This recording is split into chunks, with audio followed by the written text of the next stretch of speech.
Thank you for downloading this Council on Foreign Relations video. CFR is an independent national membership organization and nonpartisan research center. For more information, please visit us online at cfr.org. Welcome back. We're on the last lap of today's symposium, and I want to thank you all again for hanging in there. We've had a very rich discussion so far. Now, the last session, the purpose was to almost sort of look backwards to assess what we have learned over the last 10 years in terms of conflict prevention. This session now is designed to look forward and to look to the challenges ahead and how we might best address them.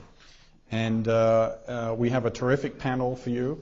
One of the things I really like about my new job is that I not only get to invite really smart people to talk at these events, I get to invite very old friends who have happily agreed to participate, so I'm appreciative of that.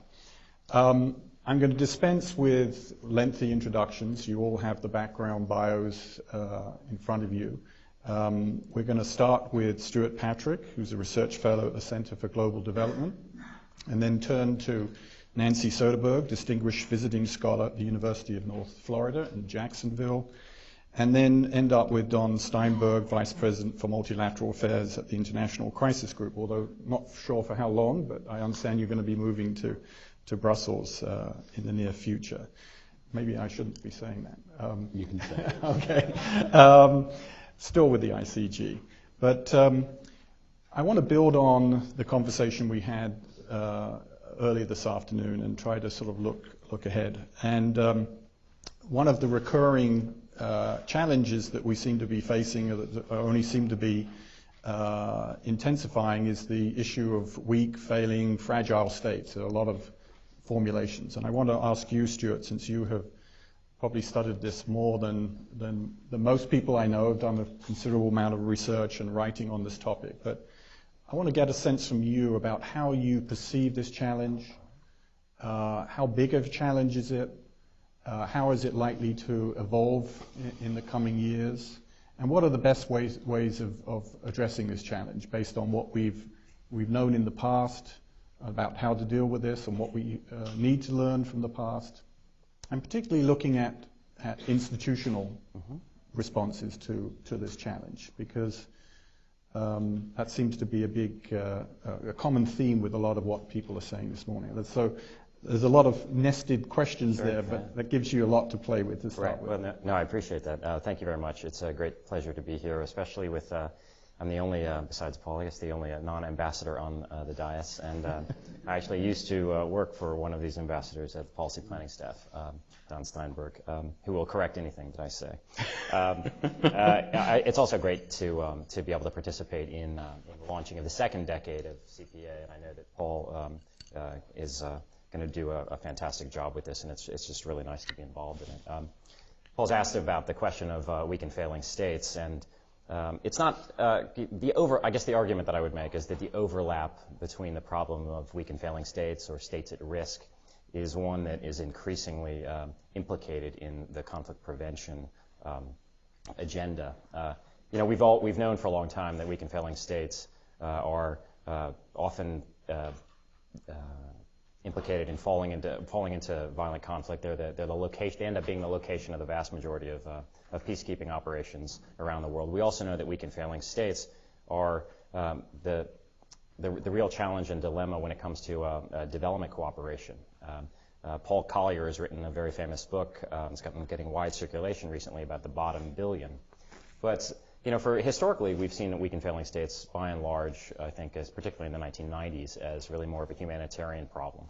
And in recent years, though it's become evident that weak and failing states are implicated in many of the major transnational security threats that we face, and Bruce Jentleson made some comments in the previous session that began to get at some of that, and I might continue along in that vein, and then talk a little bit about what needs to be done and whether or not we're actually very well equipped to do it. 9/11 was really quite a watershed event in a lot of ways, and one of them was in generating the strategic salience, or an appreciation of the strategic salience of weak and failing states. And this was embodied, obviously, in the very famous formulation of the 2002 National Security Strategy, where President Bush said we're now more threatened by weak and failing states than we are by conquering ones. And I think for the past, 5.5 years, the Bush administration has been sort of groping with how do you actually turn that insight into some sort of policy agenda. But this isn't only an American policy agenda, and I think it's important to realize that. If you look back at the 2005 high-level event at the United Nations and the documents that both preceded that and that came out of that in terms of UN reform, there was really an emphasis placed on how do we strengthen the capacities of the sovereign state as the bedrock institution of international society. And the rationale for that was that in an age of global threats, that basically the weak and failing state is the weak link in the chain of global collective security. And there's a number of different areas where that's the case, and some of them have been mentioned already. But when you think about terrorism, for instance, Al Qaeda was obviously operating from the second poorest country in the world. It's hard to say. Some people say, well, the Taliban was in control, so that it was state-sponsored terrorism, but in many ways it was as much a terrorist-sponsored state, given the relatively weak capacity of the Taliban to do a lot of things. And if you look around the world where U.S. and other international actors are interested, there are places like the Trans-Sahel in Africa, East Africa as well, where the U.S. has something called the Combined Joint Task Force for the Horn of Africa. There are a lot of quote-unquote ungoverned spaces that the CIA and the Department of Defense are increasingly exercised about. And these are areas that either lack the will in countries that either lack the will or capacity to actually bring effective sovereignty to different areas, and which could, in theory, be havens for transnational terrorists. Similarly, if you look at the threat of proliferation of weapons of mass destruction, if you look at the AQCON network, it's hard to really imagine that network existing with sort of clearer lines of control within the Pakistani government and greater controls over the export of highly sensitive technologies. And the entire network was based also on the lack of institutional controls in many other countries as well. Transnational crime is another issue where this has become huge. If you look at the major producers of heroin, cocaine, most narcotics, also major sources of trafficking in people, etc., you start to find that you see that weak and failing states are a major area where this is going on, either as transit points or as destination points. Haiti, which has emerged as a huge transit source for cocaine from South America, both to Europe and to the United States, is another example. Energy insecurity. We're going to be importing a quarter of our oil from the Gulf of Guinea, basically the countries from Nigeria in West Africa all the way down through Angola. We're going to be, by some estimates, importing about a quarter of our oil from that region of the world by 2015. And so there are a lot of sort of strategic implications that we have in making sure that we get our policies right in helping to bolster institutions that work and helping to reform institutions that don't work. Now, in terms of whether or not we're actually set up to do this and what the challenge is, I think that the evident answer, at least so far, is not at all. There's been an enormous amount of rhetoric, both in the United States and within the international community, about this issue. But when it comes to practical steps, there really remains a lot to be desired. Since, obviously, in the wake of Iraq, and there's been a lot of work, and also Afghanistan, a lot of work to try to improve U.S. and international capabilities to deal with post-conflict reconstruction. Bill Nash did just yeoman's work in steering this task force in the wake of war that the CPA was quite involved in. I think, if I were to advise Paul, I'd say one thing that maybe you could do for CPA going forward is to look at what we can do on the upstream side of things. What can we do to try to to encourage a U.S. government response and a broader international response, of course, since we're not the only external actor in these countries, often not the biggest actor in many of these countries, to try to get more of a coordinated, integrated, what you would call in a British system a whole of government approach to dealing with weak and failing states. And there are several things that I think the United States needs to do, and the new administration of whatever political flavor has to do. And I'll just go through a few of them. The first thing is to make a strategic commitment to prevention. I think David Hemberg said it quite well. Where's the phone? Where's the address for this? Quoting Barney Rubin, I guess. It's a bit like Kissinger saying, who do I call if I want to speak to Europe? Who do I call if I want to speak to somebody doing conflict prevention? You talk to people at the State Department, they say, right, we do this every day. That's our job, right? That we do conflict prevention. But anybody who's worked within that bureaucracy or any bureaucracy knows the tyranny of the inbox. I mean, you're basically overwhelmed. You don't have any time horizon. The only time you ever put together an integrated strategy that integrates the State Department and USAID's capabilities, much less the entire U.S. government, is when you get a tasking from the deputies or principals. They're basically the cabinet secretaries at the NSC or level or their deputies. So that's the first thing we need to do. There are a number of things we need to do also about improving our capacity for preventive diplomacy. It would be good, for instance, if in each of the regional bureaus of the State Department, just as a beginning, you actually had 3 people who were actually responsible for that as their day job, as opposed to something that they do on the side. We also need to change a little bit of the foreign assistance approach that we have.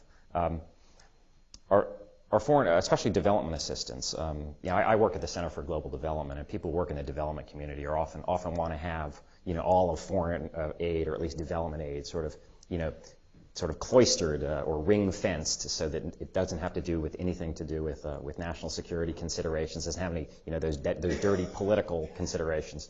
I think that there's a growing recognition that that the development community needs to adapt in the way that it sees that security and good governance are integral aspects to the long-term viability of particular states. By the same token, you're starting to get particularly within the Department of Defense, you're starting to get a huge emphasis, and that you see this with the creation of the Africa Command, the AFRICOM, the new combatant command for Africa. DoD is going in a big way into Africa, and they're really involved in, we don't want to it's a bit like whack-a-mole, they're worried about these ungoverned spaces popping up all over the continent, and so the answer, of course, is just to train up security forces in those countries, because as we know, that provides good governance. But we know from experience that it has to be a whole gamut approach here. We need to be investing in civilian accountability, true security sector reform, et cetera. So the other plea, besides changing the way we do development, that I would say we have to do, is we also have to change, we have to bring all of these different instruments to bear in a coherent fashion. Because right now, when you look at our relationships with particular countries, we tend to have a trade relationship, a diplomatic relationship, maybe a law enforcement relationship, a mill-mill relationship. But we don't necessarily have an integrated approach that's trying to get at the roots of this problem. And part of that, and I'll close here, is I'll let other people deal with the multilateral piece, which I think is very important. But I do want to close with just to pick up on this point that Tony Holmes and others raised in the last session, which is capacity. I used to work at the State Department, not for as long as many of the folks here, but there was always this question in the back of my mind was, well, let's see, we need to build up State Department capacity to get wingtips on the ground. And one of the problems, of course, is that you want boots on the ground, you want the military forces, you want wingtips on the ground, but then you think, well, do they have the skill set? In addition to the NGOs, Birkenstocks, do the wingtips have the skill set that we actually need to do these sorts of, or assist these sorts of state-building exercises, if that's what we're going to get involved in? And the answer is right now, the institutional culture is not there yet. Conceivably, it could become there, especially if you merge it with or not merge it, but ramp up USAID as well. But in addition, you're going to need to devote resources to building up civilian capabilities that are really deployable in an expeditionary sense. And there's a very good example of how we haven't invested in that is in the State of the Union address that President Bush delivered last January. He sort of had a throwaway line in there, and we should think about creating a civilian reserve corps to allow the American people, and it's sort of like a turbocharged Peace Corps in a sense, but allow people who have relevant skills to serve in the field in often very dangerous environments. But characteristically, the administration didn't put any money in the budget. It's a little odd to have this in a State of the Union address without a budget line for it. But we're so skewed towards the military side of the fence, even without Afghanistan and Iraq, that we just need to relook at our priorities and see whether or not our spending priorities are matching up with what we actually need in the field. I'm giving you a lot, but anyway, that's... Okay, thanks, Stewart. Let me, before turning to Don Steinberg, your remarks, and actually the remarks earlier by Bruce Gentleson about categorizing priorities for preventive action in terms of A, B, and C. And there are a lot of potential candidates in the C category that are the sort of the usually defined as the weak and failing states. And those alone represent a huge demand on our resources and attention, capacity. How do we pick and choose about where we're going to put our effort? Because I think some choices have to be made, given this is an enormous menu of potential cases. And can you say something about what we can, what sort of the early warning indicators lead us to in a certain direction, and which ones, where do we put our resources? Right. No, I think it's really important. Because you need to have some triage, you don't have a strategy unless you have some way of actually setting priorities. There are a couple of things I would say. First of all, in terms of is this going to require more resources, the resources are limited, but is this going to require more resources? One answer I would give you is that we are already, in a sense, engaged in these countries on a number of different tracks at a certain resource level. So part of it is just simply being a little bit more coherent in how we're actually budgeting those resources in the service of a more integrated, coherent approach to these countries. There have been efforts to do this, but I think they've been pretty desultory so far. Even with the new U.S. foreign aid reform, I don't think that it really is. It still is largely a bookkeeping exercise. In terms of how you set priorities, you have to have a reasonably sophisticated watch list system in which. And to some degree these things exist, but you have a watch list for political instability.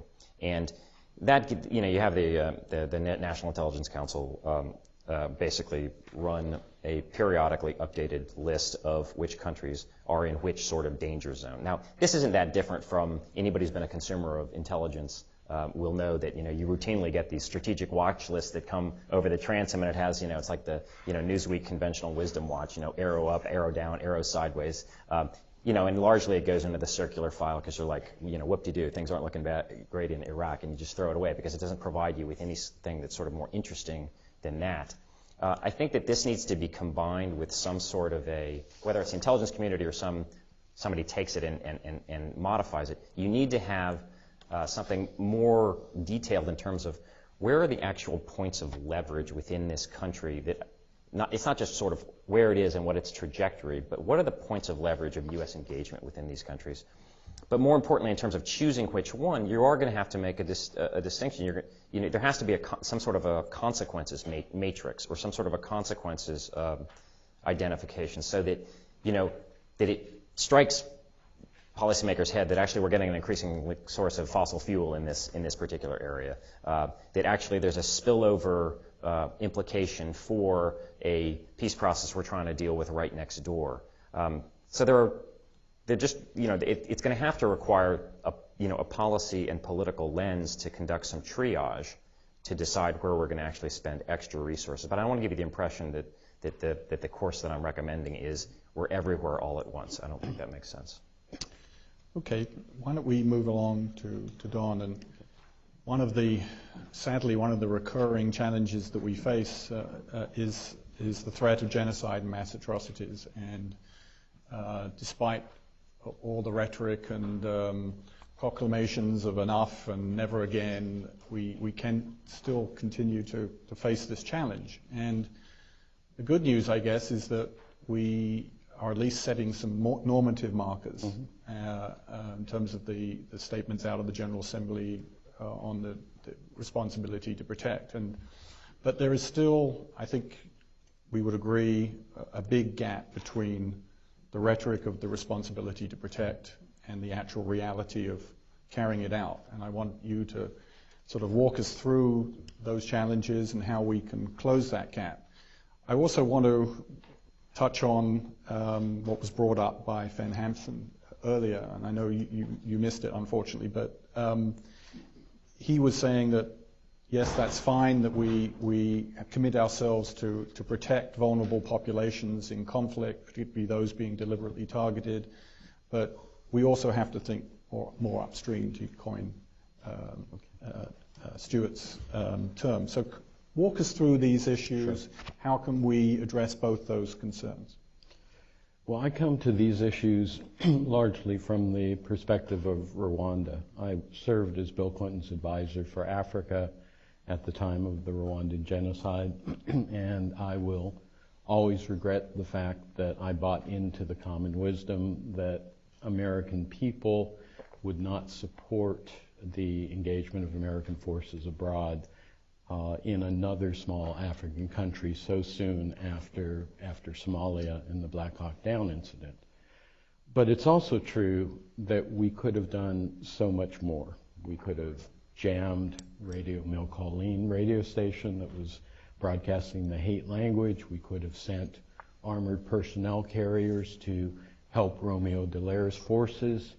We could have organized an African force to go in and to try to prevent and stop the genocide. And at a minimum, we could have called a spade and said that this was indeed genocide.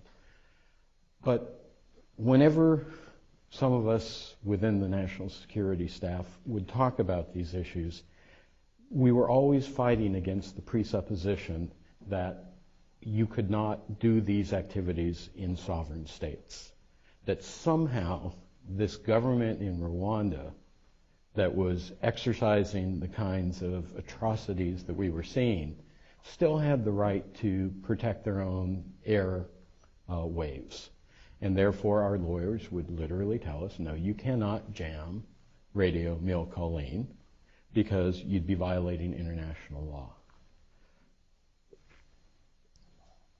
If there is one silver lining to Rwanda, and I would add Somalia and Srebrenica on top of that, it's that we challenge that assumption that sovereignty is in effect a license to kill one's own population. And over the course of the 1990s, there were substantial movements in this regard. And we tend to forget this, but the international community did respond effectively in Macedonia to stop the possible deterioration there. NATO went into Kosovo. The British-supported forces in Sierra Leone, the French in Côte d'Ivoire, the Australians in East Timor, the South Africans into Burundi. We also developed African peacekeeping forces able to go in at an early stage before the worst atrocities had headed off. We had the Brahimi report that substantially improved peacekeeping, and we expanded peacekeeping as a function itself. And frankly, my own organization, International Crisis Group, came on the scene and started, along with a variety of other NGOs, to provide input into government policies at that point. This all came to culmination, I believe, in 2000 with the International Commission on Intervention in State Sovereignty. And basically what that did, as you know, is turn sovereignty on its head. It said sovereignty is not a right of governments, it involves responsibilities of government, i.e., if you're going to express your right as a sovereign state, you have to assume certain responsibilities. And indeed, within 5 years, the United Nations, in the World Summit Outcome document in September of 2005, endorsed paragraphs 138 and 139, which again essentially said responsibilities of governments as opposed to rights of governments. And this language was approved by the General Assembly. It was approved by the Security Council. And again, to summarize what it says that if a host government, host governments have the responsibility to protect their citizens from 4 specific crimes: crimes against humanity, war crimes, genocide, and ethnic cleansing. the international community has a responsibility to help those governments take action against those crimes. But to the extent that that government is unable or unwilling to do so, the international community then bears the responsibility to step in. And it also said this from a military standpoint. It said the international community stands ready to intervene under Chapter 7 to do this.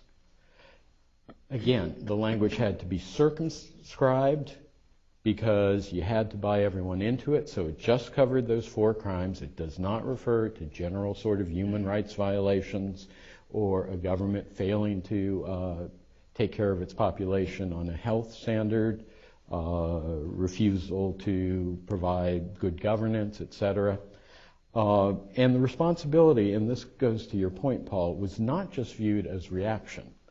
It was viewed as the international community helping societies avoid falling into this trap. And so the key effort was to empower societies to avoid this pattern. That said, there was a recognition that that in most cases, or in many cases, would not be successful, and therefore you have the responsibility to use diplomacy and sanctions and humanitarian assistance, naming and shaming, and in the ultimate case, military intervention. Now, all of this sounds great until Darfur came along. And I was part of the team working for Secretary Powell that analyzed what was really going on there and made a recommendation to him that we would call it genocide. And I was delighted in the summer of 2004 when he did so. And we all thought that that meant that we would see a substantial change on the ground. And yet what we really saw was the U.S. administration, as well as the rest of the world, try to solve Darfur through half measures and quick fixes. The UN decided they didn't want to send international forces in, and so we subcontracted to the African Union, knowing that they didn't have the capability to stop the killings, knowing that we had promised to provide financial support and intelligence and command and control, and we were not going to end up doing that. And so too frequently they simply had a front row seat to watch the killings take place. We forced the parties into negotiations. We thought that was going to be a quick fix. Get them all to Abuja, force them to reach an agreement in May of 2006. And in reality, we got them into what was a lousy agreement, an agreement that actually did more harm than it did good, the Darfur peace agreement, in part because it didn't have any support from local populations. At the UN, we passed resolution after resolution, adopting sanctions on the government in Khartoum, approving no-fly zones, asking the ICC to indict, and then in most cases, we didn't enforce them. And it sent a very powerful message to Khartoum that they could do whatever they wanted without fear from the international community. And finally, we have now adopted Resolution 1769, which talks about this incredibly effective 20,000 person force that's going to go in. And in reality, we're allowing the government in Khartoum to stifle it. We can't even find 24 helicopters from the international community. And if you heard Jean-Marie Guillenot last week, he went to the United Nations and said, we may never see this deployed. That's the head of peacekeeping who said that. So, not a pretty picture. But just as Rwanda stimulated a whole set of actions, I believe Darfur is going to do the same thing vis-a-vis responsibility to protect. And if you look around the United States in particular right now, you see the Holocaust Museum putting together a genocide prevention task force. You see the Carr Center putting forward their programs, the Stimson Center, the Human Rights Center at Berkeley. This is a cottage industry now, responsibility to protect. And indeed, for me, one of the most important aspects of this is the establishment in February of 2008 of the Global Center on the Responsibility to Protect at CUNY Ralph Bunche Institute. I've been very much involved in putting this together, And I'm very excited about this program. It is a center that will be linked with associated centers all around the world, Sri Lanka, South Africa, Ghana, Norway. It will serve as a catalyst and a resource for those within the UN system, within governments, NGOs who want to press these issues, civil society, regional organizations. It's going to take R2P to the next level, and it's going to do it in 5 ways, and I'll be very quick in terms of these 5 ways. First of all, it's going to help define the norm. Right now, we still have President Bush saying Iraq is responsibility to protect. At the same time, we have people saying the Inuits have the right to sue the U.S. government because they're losing their homelands because of climate change and the United States government is causing it. What we need to do is step back and define the norm as paragraph 138 and 139 of the World Summit Outcome Document. And I have the language right here. It's very simple. We shouldn't be getting involved with this mess.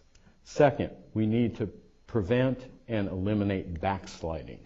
There are too many governments who signed this agreement in 2005 who are now saying, oh, we didn't really sign it, we don't really believe in it.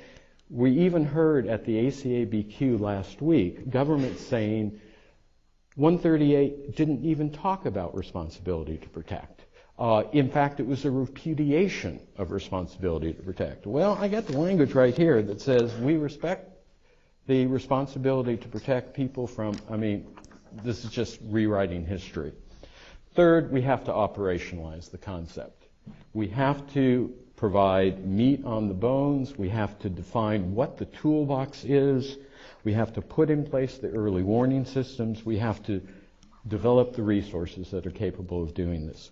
Fourth, we need to put a very fine edge on the military side of this because too many people around the world believe responsibility to protect is just non-consensual military engagement when a genocide is taking place. And if that's true, we really need to define who has the right to say that this is an R2P situation, who has the right to approve people going in under that situation, who's to say whether it's appropriate, what are the balance of consequences, how do you ensure that this is the last resort. And then finally, we have to apply it to real-world cases. Right now, we're looking at Zimbabwe and Sri Lanka and Myanmar, and we don't have a framework to put those issues into. I suggest that responsibility to protect is indeed the framework that you can look at these situations most effectively from, because in each case we're looking at a situation that, unless we handle it right, could degenerate into the 4 crimes that we're talking about. The center, just to conclude, will also maintain a watch list, and this will be 12 to 15 countries around the world that we're worried about, that will be susceptible to these kinds of mass atrocities if we don't take action, and they will analyze what that action should be. They will be doing this on behalf of the UN Secretary General and Francis Deng and Ed Luck's new offices, in part because it is inappropriate, in their view, for the UN to be declaring here are 15 countries on the verge of genocide. And so, in effect, they will subcontract that responsibility. None of this is a panacea. None of this is going to be the solution to the problem of genocide. But I'm convinced that if we can put this in place effectively, we will be in a situation of never again having to say never again. Okay. Thanks so much, Don. Sure. Just a quick question. You mentioned the problems in getting a force together and just even scrambling, 15 helicopters or something, which is just appalling.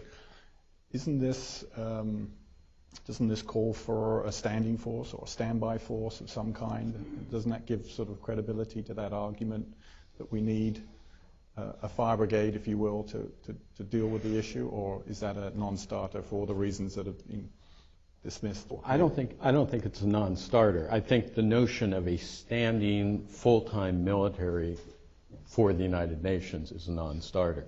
I think the identification of forces that are able to move quickly and have maybe trained together and can intervene in a question of weeks, if not days, is appropriate.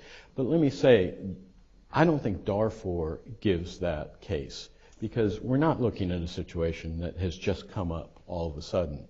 We're looking at a situation that's been out there for 5 years. In addition, this is a hard mission. Let's understand that. We don't have a peace to keep. We don't have two forces who are committed to a process and we're just trying to bring them along. We don't know who the combatants are. We have 18 separate rebel groups.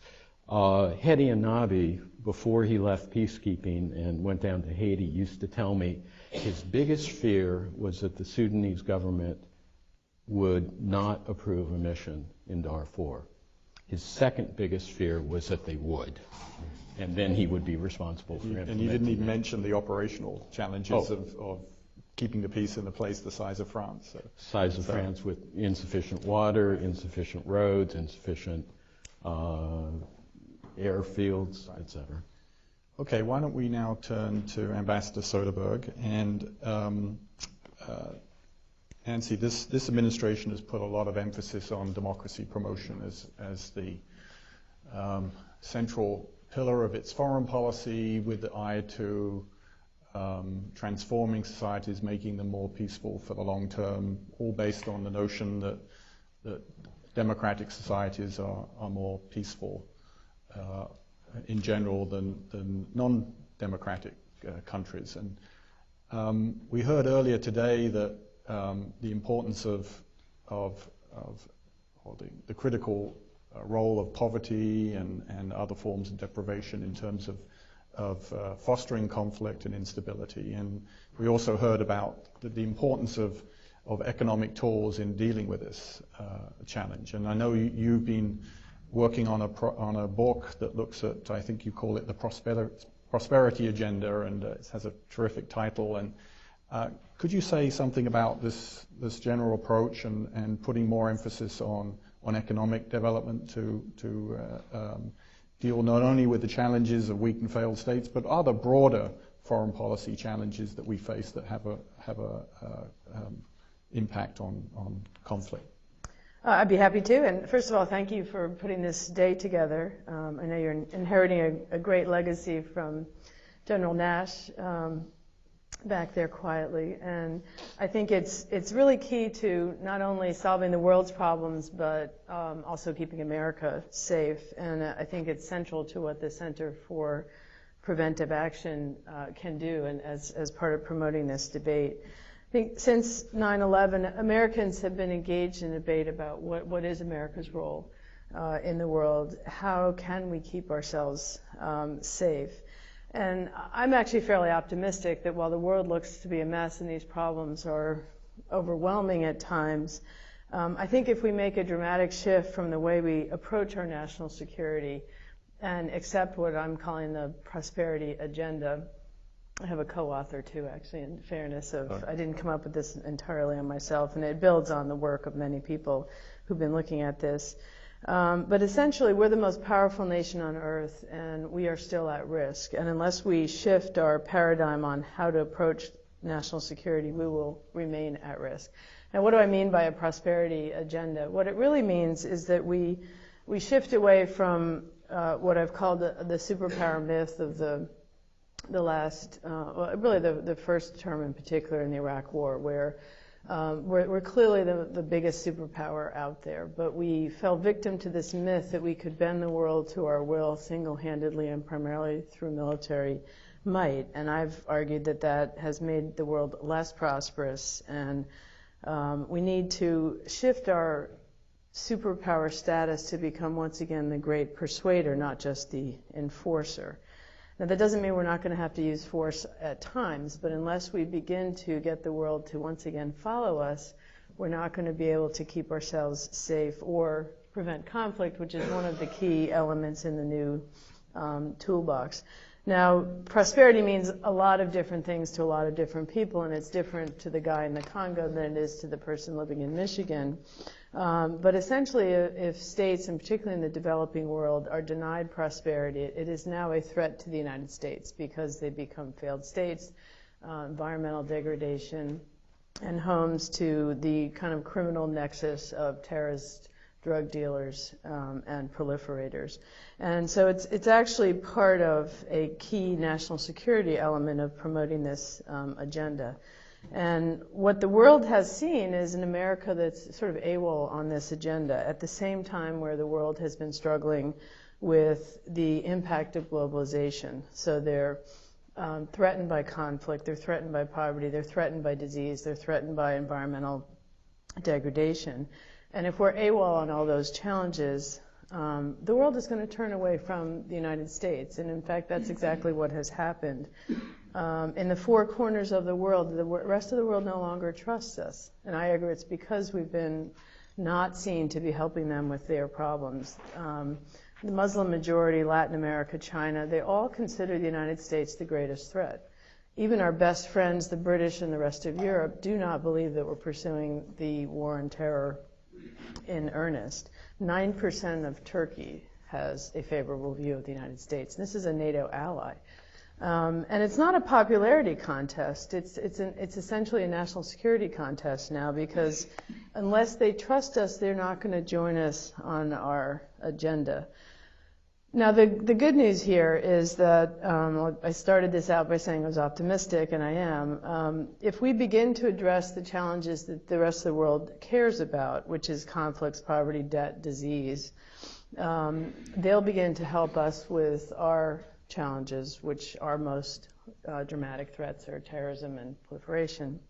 And unless you have an America out there trying to address these issues, they will not help us with those. And one of them is the conflict prevention, but I would argue as a Center for Preventive Action, you cannot just look at conflicts, because unless you address the rest of these issues, you will be dealing with the next Darfur, and you will be saying never again.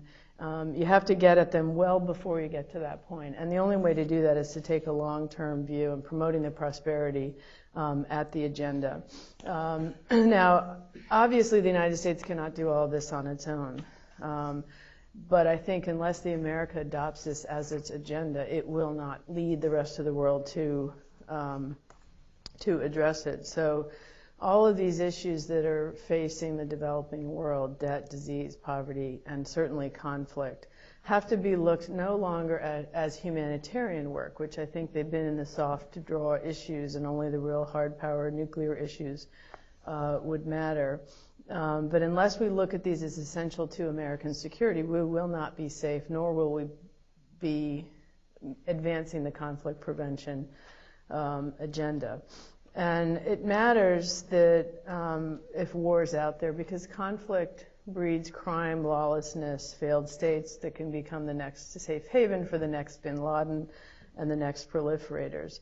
And in today's global world, Americans are at risk when there's conflict out there. Infectious diseases come here, environmental degradation comes here, conflicts come here. And therefore, we need to look at these in a different light. And that means that we have to look at today's conflicts as part of this basket of national security for America. So we need to do more in India, Pakistan, do more on the Middle East, do more on Congo, Darfur, Somalia, and look at them as national security issues that we have not done before. Now, we've had a broad prosperity agenda before. We did it with the Marshall Plan after World War II. Even the Peace Corps was out there to try and make the world better. And the world responds when it sees America doing the right thing. Anti-Americanism spiked to unprecedented levels in Indonesia, for instance, in the last 7 years. But when President Bush asked the former President Bush and President Clinton to go and try and help with that issue, they put soldiers on the ground trying to solve it. The anti-Americanism immediately started turning around. So if we can be seen to promote a prosperity agenda, which would include the physical safety, freedom from war, disaster, diseases, and the economic prosperity, which is stability, growth, the promise of a brighter economy, then you'll see the anti-American reversing, and all of a sudden American to be seen to be helping them, and then they're more willing to help us with our terrorism and weapons of mass destruction challenge. And it doesn't mean that we have to do all this ourselves. What it means is that you have to have an American seen once again to be trying to address the world's problems. This week in Bali, we should be doing more on the environmental issue. President Bush actually has done quite a bit on the AIDS agenda, and it has helped us. It is one of the unsung efforts of President Bush is trying to increase aid and the HIV fight, and it is generating goodwill around. Reinvigorated, it has hurt America's image, as we heard from Larsen this morning, that it's frankly too late for this administration to solve the Arab-Israeli peace process. All you can do is have a process that sort of fends off the extremists for the next year. But he's not going to get a deal between now and the end of his administration, and that hurts American, and it's to our issues. We need to get involved in the India-Pakistan dispute because of the nuclear frantics there, and I think we need to do a lot more in Africa. And again, we, meaning the American, needs to lead this effort. We don't have to do it all ourselves. But the way you're going to prevent the next genocide in Africa is to, first of all, have a much broader agenda that's getting at the causes of the problems in the first place. But the reason that you have a dysfunctional peacekeeping force in Darfur today is that the African peacekeeping forces don't exist. They've had a 7,000 force that's ineffective. We like to say when we're talking about policy, it's also getting Bush involved. It's the size of Texas, too. But we need to be out there trying to really build up an African force in a much more aggressive way than we're doing it today. We've had the G8 promise to train 75,000 peacekeeping forces by the year 2010, but it's a paper force. But we need to be much more aggressive on these types of agenda. If you look at polls, the Citizen around the World list crime, corruption, drugs, HIV, AIDS, infectious diseases, pollution, and conflict is top on their list. And America needs to be seen at the leadership on trying to address all of those issues, galvanize the rest of the world, persuade them to follow us in this endeavor. And unless we lead on that kind of broader agenda, and conflict prevention is one of them, they will not follow us, they will not trust us, and we can't persuade them to help on it. So if you're going to be a broad conflict prevention organization, I think we need to look at the much broader agenda than we have, or you're going to be looking at the next Darfurs, or you're not going to have the preventive force that we do. So we have to have a paradigm shift in our national security agenda today to address these broader national security issues, with America leading the effort, leading the discourse, doing its fair share, but it doesn't have to be the world's policeman on all these fronts. So, thank you. Okay, thank you, Nancy. Your remarks have prompted all kinds of questions in my head, but I'm conscious of the time, and I want to give as much opportunity for all of you to ask questions. So, please raise your hands if you have a question to ask, and please identify yourself. Over here in the front, Don Shriver. I'm Donald Shriver, Union Theological Seminary. Since I believe with Kenneth Boulding, if it's happened once, it must be possible. And because I am very pleased to know, especially from Mr. Steinberg, that he sees certain positive illustrations out there. And because I think we may have more to learn from what works than what didn't work, I wonder if the panel would nominate each of you a case in which you think there has been relative successful conflict prevention from the last, say, 15 or 20 years. I'd love to start. Okay, Don, Nancy, Stewart, do you want to?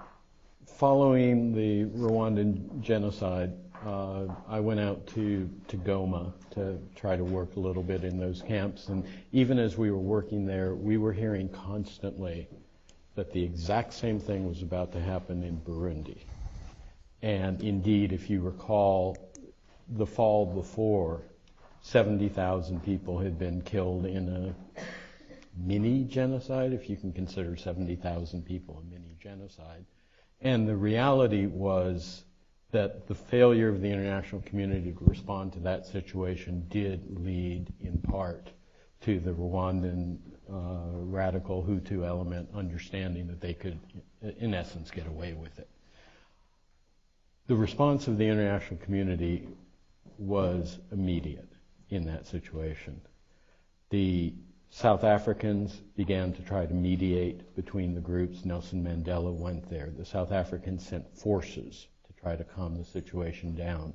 Everybody sent envoys to Burundi. Tony Lake went to Burundi. Everyone went to Burundi.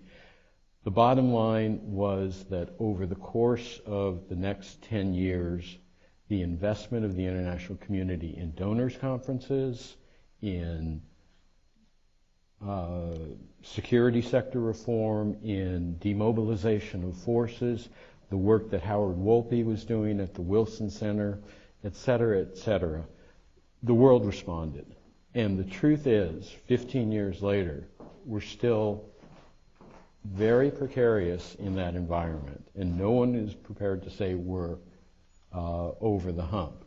But it is the classic responsibility to protect situation, and the international community did indeed respond effectively.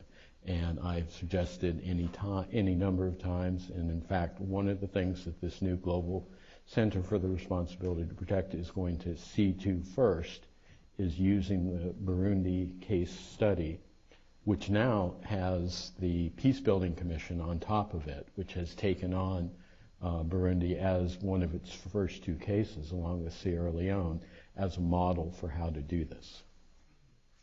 Nancy, do you have when I joined the International Crisis Group in 2001, its mandate was to prevent and contain conflict. And I asked myself, well, if you prevent a conflict, how do you prove it? Because nothing happens. It doesn't make news. It doesn't make headlines. You're never quite sure exactly how you prove that you have stopped something. And one of the Steve Del Rosso was here earlier, who's at Carnegie, and I've had this conversation with him because Carnegie's in the business of conflict prevention, and how do you boast to the world that you stopped something? But I think the best example to answer your question is the Human Security Report, which the Canadians put out a couple of years ago, which talked about how, in fact, conflicts have been negotiated and brought to an end in unprecedented levels, all through El Salvador in the early 90s and 80s, the transformation of the former Soviet Union, which could have been a lot more violent. You could have had a lot of Bosnians around. It was integrated in an unprecedented, peaceful way. For the most part, Africa has been the source of most of the world's conflicts in the 90s and today, but there's a lot fewer than there could have been because the UN's been in there preventing and containing conflict. The deaths from conflicts are way down. They're not as bloody as they used to be. And you do have, the UN has not gotten the credit that it deserves, but it has been out there negotiating and preventing conflicts. You had the end of the Irish peace process, which Richard was talking about, and I just saw Jean Smith, ambassador from Ireland, earlier here today. We prevented a major problem in India, Pakistan, and Kargil in the 1990s. So there's been far more conflicts prevented than I think that people aren't aware of. So it's a tough question to ask, but I think the news actually is good news there. You hear a lot about the Israeli-Palestinian conflict, but except for the Palestinians and the Hezbollah fight, it's been a pretty much of a cold issue between the Arabs and the Israelis, except for the Palestinian conflict, which deteriorated so dramatically over the last 7 years. Yeah, I'll just very briefly, in addition to the Burundi case that Don mentioned, obviously the Macedonia case, which I think Bruce Jennelson mentioned earlier in terms of the probably reasonably clear evidence of a prevented deployment that actually made some difference. India, Pakistan, again, also arguably in May 2002, I think that was the date when Deputy Secretary Armitage did some pretty high-level diplomacy to keep that. That certainly was one that the Bush administration claimed quite a bit as a successful conflict prevention. On the grounds that looking at the post-conflict front, using the statistic that's often cited, I think it's about 44% of countries go back into conflict after, 5 years after a peace agreement. there are a number of cases that one could point to of successful post-conflict peace building, which in effect is, when done right or successfully, is a form of conflict prevention. And one could mention current status of Sierra Leone, or a little bit further back, Mozambique, along those lines. I will say one thing, though. If you walk through any department in Washington, well, I spend the time in either the White House State Department or the Defense Department, Iraq has zapped the ability of this nation to involve themselves in these conflicts. And it's personnel. It is wingtip diplomats, is that what you call them? They do not have the staff, the time, and the energy, and the focus of the senior levels of government, particularly the White House. Bob's shaking his head if you agree with me. It is stunning to me how it zaps every energy, Iraq and Afghanistan, so you don't have the time to engage in some of this preventive diplomacy. And it does matter if the President of the United States or the Secretary of Defense or State picks up the phone and says, hey guys, knock it off, and we're sending an envoy tomorrow to help you figure this out. Mm-hmm. Can I pick up on that as well? I know we're sort of monopolizing this, but I also think that Iraq is going to fundamentally change the way Americans think about these issues, and it already has. If you talk to Ken Wallach, the head of the National Democratic Institute, he will tell you that 80% of Democrats today believe that a democracy promotion agenda abroad is not a good thing. And, you know, it's startling to hear that. But the reason is that they say democracy promotion equals regime change, because that's the way it's been defined. I don't know if this has been a topic for discussion today, but the post-Vietnam era is going to be a picnic compared to what I believe the post-Iraq era is going to be, in terms of trying to re-engage Americans into what I would call a humanistic foreign policy, especially given that 9/11 has so skewed all of these issues. Mm-hmm. Yes, Rita Hauser.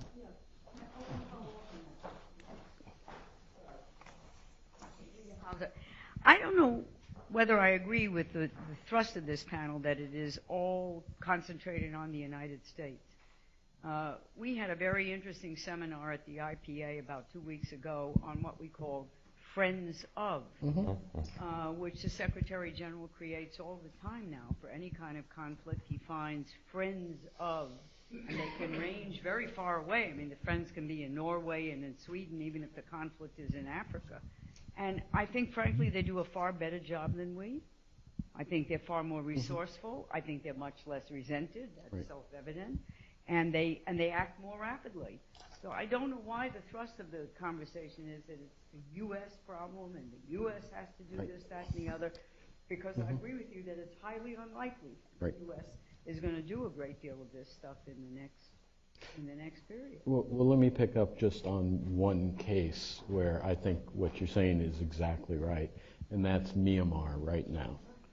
The United States cannot play a leadership role in this situation.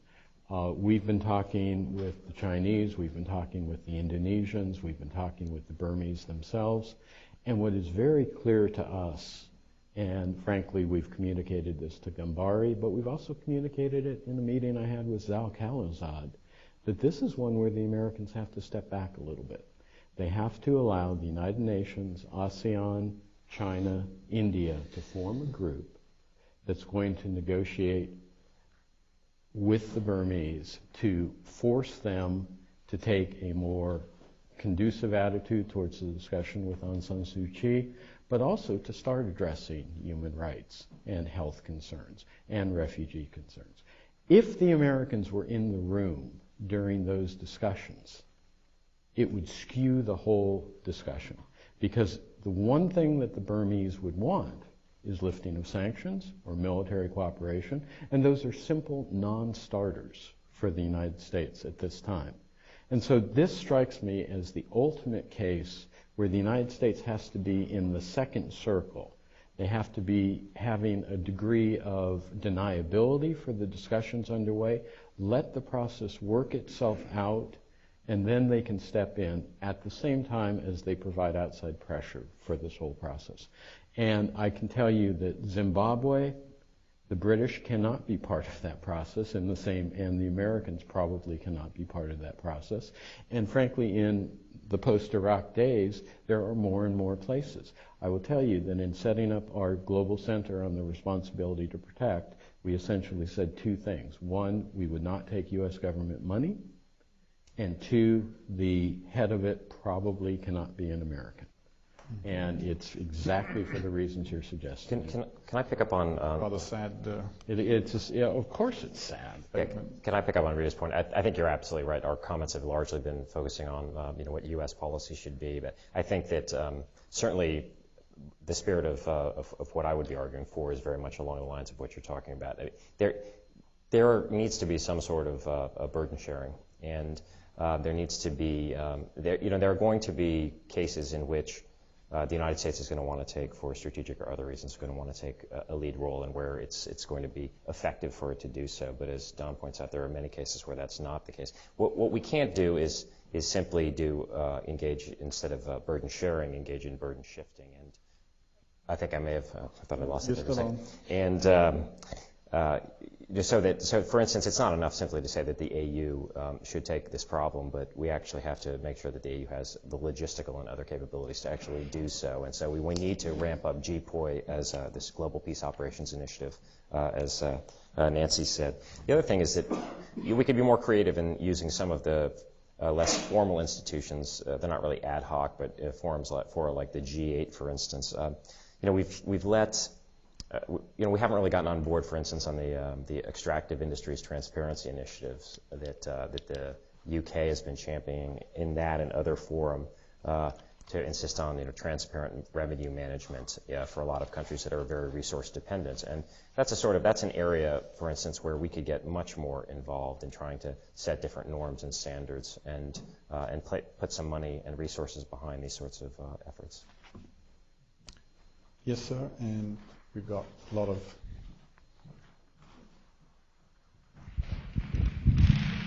I'm Milt Lauenstein. I've heard a great deal about capacity to prevent on behalf of governments and intergovernmental organizations and other big organizations, but I don't think I've heard a word about the capacity of local people to help themselves, especially with a little aid and encouragement. Isn't that an important part of the prevention agenda? Can you take this? I think yes, absolutely. I think the best story on that is the Nobel laureate Yunus and his Grameen Bank. And he went in Bangladesh in the 70s and started giving primarily women. I think he started with $26 or $27, and it's now aiding millions in 44 countries. And ultimately, unless there's individual responsibility to work from the ground up, nothing's going to work. But if you're in the middle of the Congo where the war is going on, or if you're trying to raise a family in Darfur right now, you need the international community to provide those conditions, and then it's up to the locals. So what we're talking about in conflict prevention and looking at these issues is where can the international community help set the conditions to enable that to occur. And as far as Rita's point on why is this all America, a lot of times things won't move unless America does it. We are the only superpower, and with that comes responsibility. And I think where you can get others to take the leadership role, great. But what happens often with America abdicating its leadership on some of these global issues is you get the wrong people filling the void. Right now, I don't really want China deciding some of these issues, or Russia or Venezuela. And unless the United States is out there setting the agenda and driving, it doesn't mean we have to do it, but we need to set the agenda, and here's what we are, here's where we come out of it to help frame the world. That's what being the only superpower around means we have to do. So that's why I focus on the United States a lot, because if we don't set the agenda and drive it, others will step in that void. And the other candidates around there, Europeans are usually right on these issues, but then look around, who else is emerging right now? I'm not sure I want them setting that agenda. Okay, given that we have limited time, I'm going to do as Bill suggested and aggregate a whole bunch of questions here. You, sir, madam, and we're going to go around. Okay, we've got about 5 people, so please keep your questions very brief, and then we'll try to get to them as many as we can. My name is Greg Jackson. I'm a pastor from Mount Olive Baptist Church in Hackensack, New Jersey. I want to thank this panel. I really appreciated your comments, particularly your comments, Nancy. I wanted to ask a question related to what impact does race have in Western powers responding, particularly as you related to Darfur and to Rwanda and some of the other European countries where they responded. And I also wanted to raise a question related to diversity in foreign services and what impact that has on negotiations around the world with gender as well as race.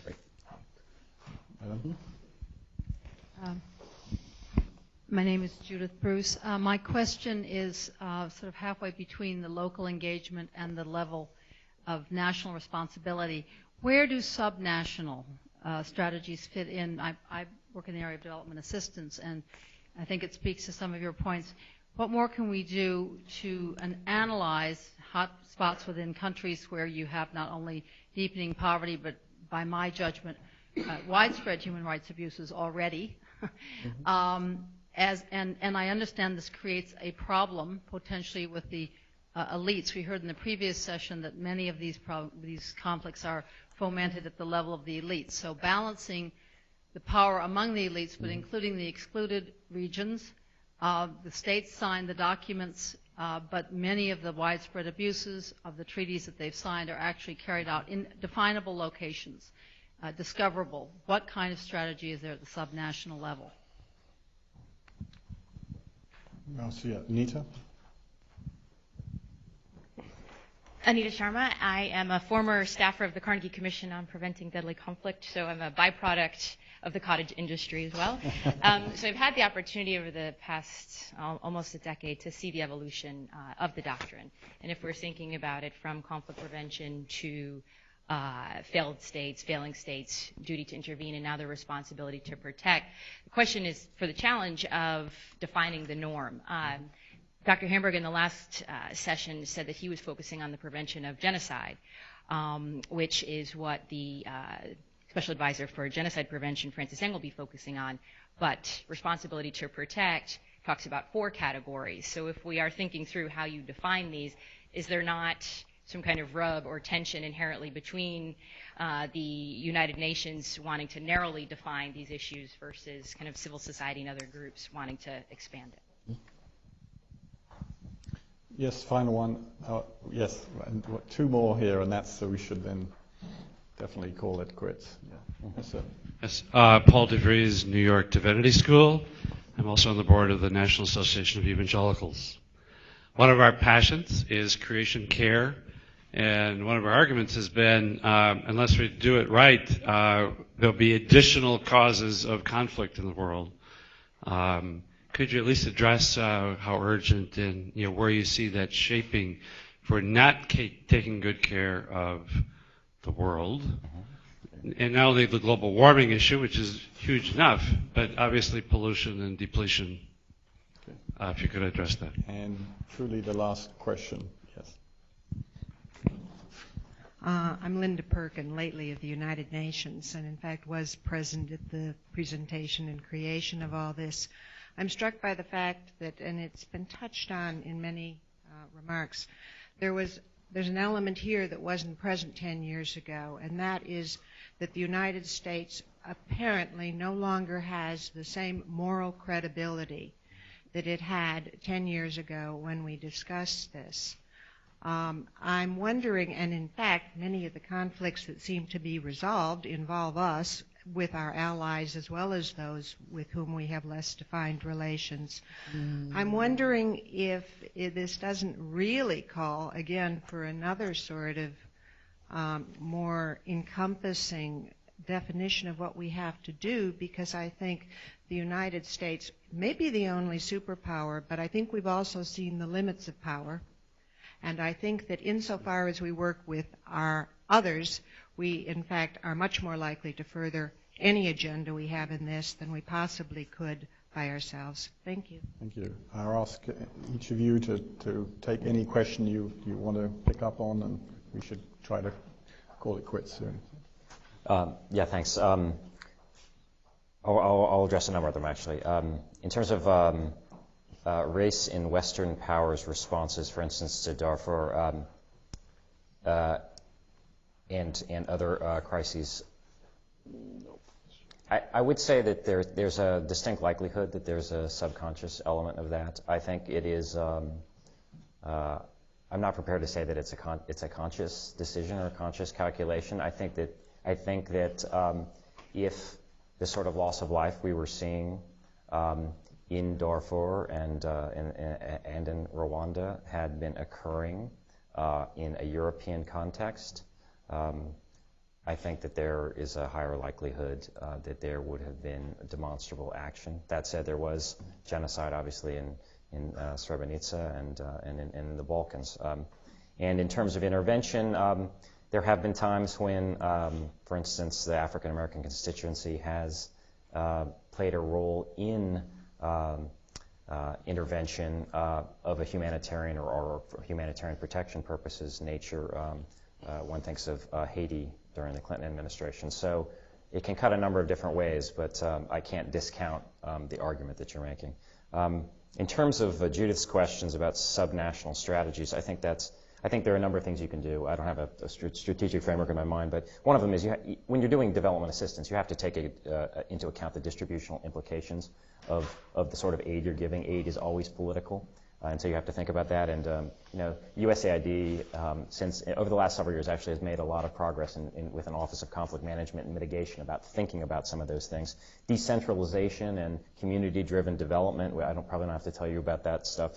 Can be very clear that the projects that are being done actually correspond to locally owned and truly locally, not just the national government, but locally owned projects.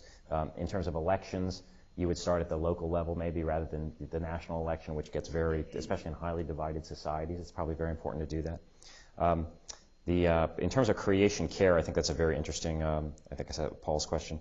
I would say that in that regard, I would just draw your attention to a book by Colin Kahl. Collier. No, actually, no, not Collier. No, Colin Kahl, K-A-H-L, who just wrote an interesting book exactly on this question about sort of environmental degradation and its security implications. And in an earlier session, we talked about the honeypot versus the resource scarcity notions for what drives violent conflict. Colin puts a little more sophistication onto that sort of dichotomy and talks about the importance of the strength of local governance institutions in determining, there are a lot of intervening variables between, resource scarcity or resource abundance and violent conflict at the end of the day, but it provides a pretty eloquent, much more than I can do justice to, theoretical framework for how that can unfold. And I'll stop then. I'll pick up on two of the questions. I go well beyond where Stewart did. I think the systematic exclusion of African Americans and women from the senior leaderships of the U.S. government has a fundamental effect on how we view the world. The State Department, indeed, was so bad that they have lost suit after suit after suit on these issues. And it's fascinating to hear the judges, because the judges haven't said this is a question of fairness or equity. They have said American foreign policy is being undermined because you're not getting the voices of African Americans or women's into it, and so you're letting down the American people by implementing sub-optimal policies. I would say that, just to tell a story on myself, I helped negotiate the Angolan peace process, and we did nothing in that agreement to enhance the role of women, and indeed we undercut ourselves left and right. We had 13 separate amnesties in that agreement, which forgave the government and UNITA for anything they had ever done against each other, including one that even forgave you for anything you might do 6 months in the future. And what we found out was that was essentially, given the prevalence of rape and especially used as a weapon of war. What that meant is that men with guns were forgiving other men with guns for crimes against women. And if we had had women at the table, that would have been a non-starter. Just one other example from that agreement. We had 4 million people sitting in refugee camps and IDP camps, and we demined all the major roads to get those people back home as quickly as possible. So they got back home, and then the men would send the women out to collect the firewood and the water and till the fields, and the women were blowing their legs off on landmines because we didn't focus on the fact that we needed to do humanitarian demining on the ground. And so it was as if the end of conflict meant a whole new flood of violence against women on the ground. And I can walk you through chapter and verse of how that is still going on.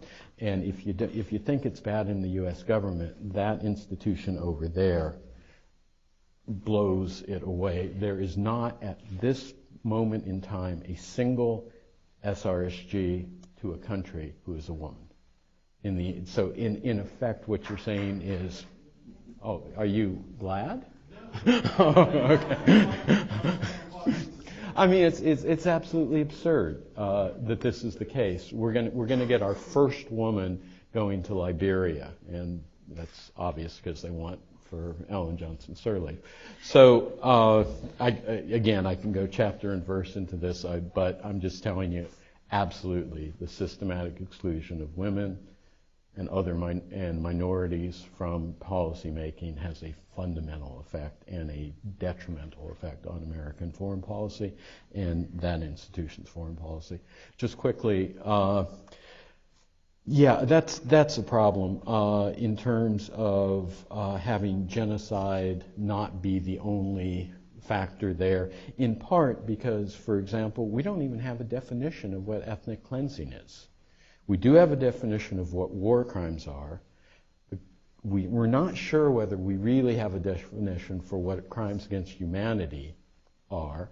And even if you look at genocide, that convention is an awful convention the way it's written. I mean, if you look at Samantha Power's book, she goes through it all. I'm delighted that it exists, but it doesn't impose an obligation. There's no accountability. There's no mechanism for reviewing how effective you've been. And frankly, if you talk with the members of the ACABQ or the Fifth Committee, they may not even allow Francis Deng's position to go ahead, much less Ed Luck's position, because of the exact issues that you're raising. So yeah, we have to step back, we have to define terms, but at the same time we have to avoid having these semantic aspects control what we really know we have to do, which is to stop mass killings on the ground. Okay. Finally, Nancy, as someone who has risen to the highest ranks of the U.S. government, so. Actually, on the women issue, it's extraordinary to me that I'm almost always the only woman on a panel, the only person in the meeting. It's just, it's stunning in this day and age that that's an issue. I think it's changing over time. I think people who I teach now at a university, I think they'll face it less, but I think everyone needs to be much more conscious of it. And actually, when you get into conflict prevention, women are much better at it. We're traditionally, I think we're better at everything, but put us in charge of the world and it'll be, we just kind of get it. But I do think it's an issue, and thank you for raising it. I do want to come back to your race and Rwanda issue, because I've actually looked a lot. I was in the White House with Don when this happened. We both, we'll go to our graves feeling guilty about it. And I spent a lot of time trying to figure out what we could have done differently, what could have done. And I come out slightly differently than where Don does on this, in that ultimately, and it fits into the responsibility to protect issue, the decision to send troops into a far-off land is a tough one for anyone. And the only ones who are going to be willing to do it are those from the neighborhood. If you look at Bosnia after the Cold War ended, it took us 2.5 years to intervene in Bosnia. We were looking at the satellite photos of the mass graves. We knew what was going on. You couldn't pretend that we didn't know. And this is Europe, where we fought 2 world wars, 2.5 years before we moved. It's the Australians that went into This came up earlier today. It's the Australians that intervened in East Timor. The Latins can take care of themselves. Africa does not have an intervention capability, so if people can say it's a race thing, I view it as a capability gap rather than a willingness to intervene.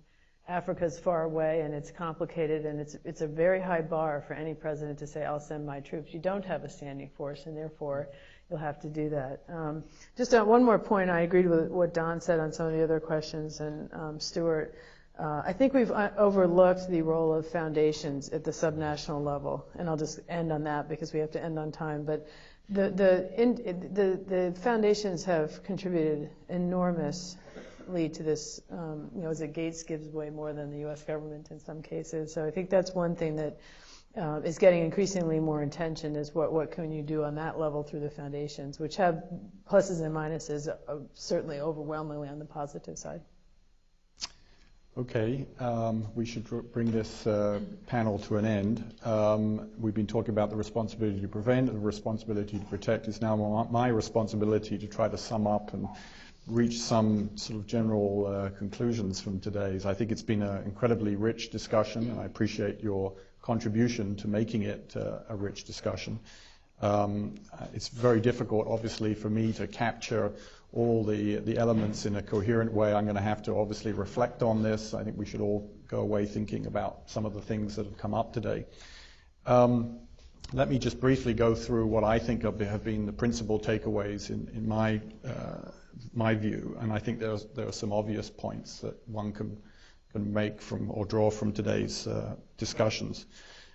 Firstly, I haven't heard anything today that disabuses me of the conviction that conflict prevention is an absolute necessity. It's an imperative of our time. There's nothing I've heard that suggests that this is something that is going to go away anytime soon.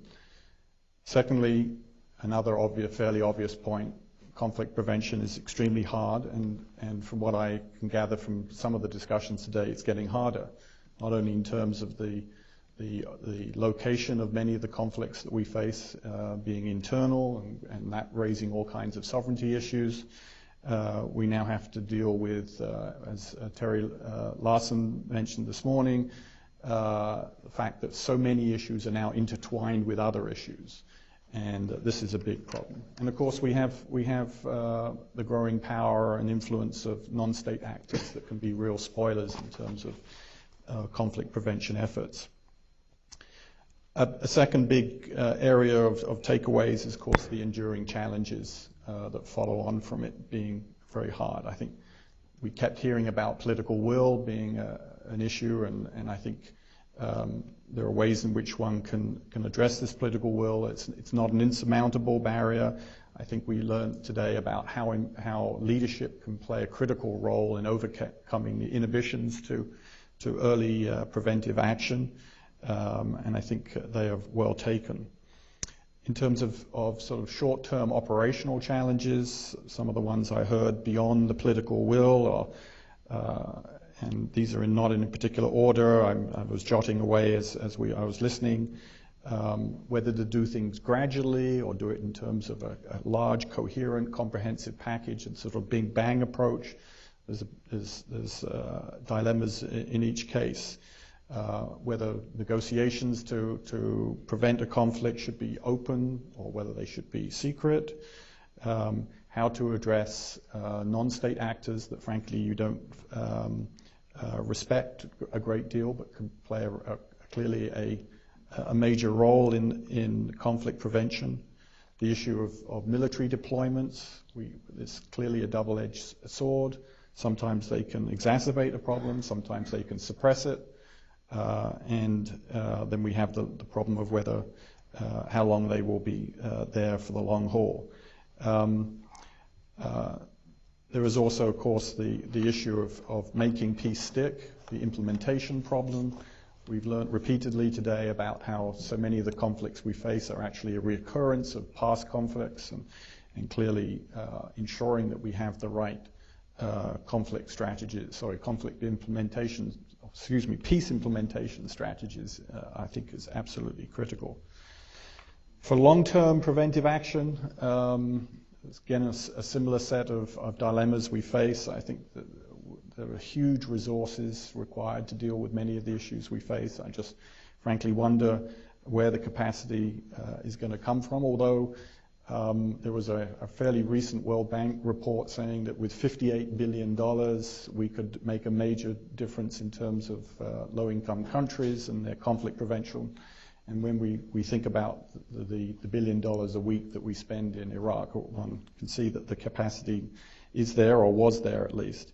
I think we still need to address how we prioritize our efforts in this area, given the resource constraints we face and will, I think, increasingly face, certainly the next administration in this area. And there's always the perennial problem, how we show progress and how we actually prove that we're making a difference. In terms of looking ahead, I think there are some really interesting ideas for us to pursue here, and I welcome others that you may offer. We heard a lot from Terje Roed-Larsen about the toolbox and the fact that mediators and others engaged in conflict prevention work often repeat the same mistakes. I think a project that looked at how we can preserve, if you will, lessons learned, best practices from conflict prevention for future decision makers, future implementers, I think is a really good idea to look at. And how we can focus more not just on the responsibility to protect, but as Van Hansen talked about, the responsibility to prevent, the more upstream initiatives that one can take, so that we're not put in a position of being the fire brigade of last resort, and how we can generate a strategic commitment to prevention, which I think was, in some respects, what the Carnegie Commission report was arguing for when they talked about a culture of prevention. Let me, I think, wrap up there. This has been a long afternoon. I appreciate you all for coming here today. I've been trying to keep us within a reasonable time frame. I think it's appropriate that I thank some important people who've made this possible. Obviously, the Carnegie Corporation of New York for funding this symposium. I'd also like to add my thanks to Bill Nash, who handed me the keys to a Cadillac here, and I'm much appreciative of that. This actual event would not be possible without the terrific support that we've had from both the New York office and, of course, also my two staff members. And I want to acknowledge them here, Alex Noyes and Jamie Eckern. Please stand up, take a bow. So, with that, these proceedings are over, and I welcome your further follow-up comments if you have any suggestions, and I obviously look forward to seeing you again. Thank you. Good job. Thank you for watching this Council on Foreign Relations video. For additional audio, video, and transcripts of CFR meetings, as well as expert analysis of international news, please visit us online at cfr.org.